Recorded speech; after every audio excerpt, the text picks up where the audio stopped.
নমস্কার, কেমন আছেন সবাই? আশা করছি সবাই খুব ভালো আছেন। প্রিয়াঙ্কা মুখার্জির আরও একটি নতুন ব্লগে আপনাদেরকে জানাই স্বাগত। প্রচণ্ড শরীরটা খারাপ, জ্বর এবং ঠান্ডা লাগা একসাথেই।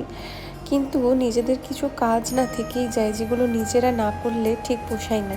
যেমন ওর স্কুলের রান্নাটা, ওটা আমাকে কেউ জোর করে না বা বলে দেয় না যে তোমাকেই বানাতে হবে, কিন্তু তার সত্ত্বেও ওটা আমিই করি। মানে আমার নিজের না করলে ওটা ঠিক হয় না।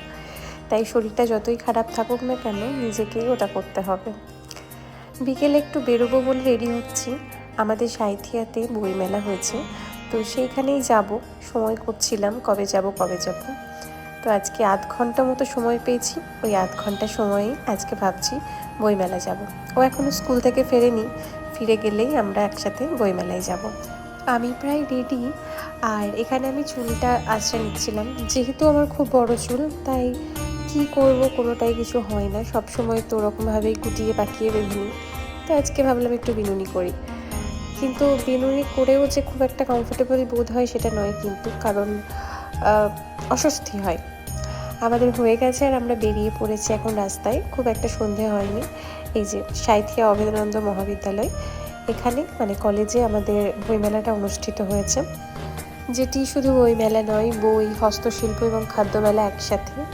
তো কলেজের গ্রাউন্ডটা যেহেতু অনেকটা বড়, তাই মেলাটা বসলেও বেশ সুন্দর লাগবে দেখতে। সেই জন্যেই হয়তো বসেছে, জানি না। আমি কখনো সাঁইথিয়াতে বইমেলা দেখিনি, তো আজকেই প্রথম। রামপুরহাটে দেখেছি বইমেলা, তখন আমি নিজেও কবিতা টবিতা একটু লিখতাম, আর কোনো একটা বইয়ে আমার কবিতাও প্রকাশ হয়েছিল।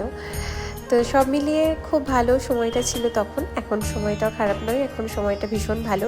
এদিকটাই তো হয়ে গেল আমাদের খাদ্য শিল্প, অনেক কিছু। আর এদিকটাই হচ্ছে গান, আর তার সঙ্গে রয়েছে এদিকে বইয়ের স্টলগুলো। বিভিন্ন রকম স্টল, বিভিন্ন ধরনের বই, প্রচুর গল্পের বই, প্রচুর পড়ার বই।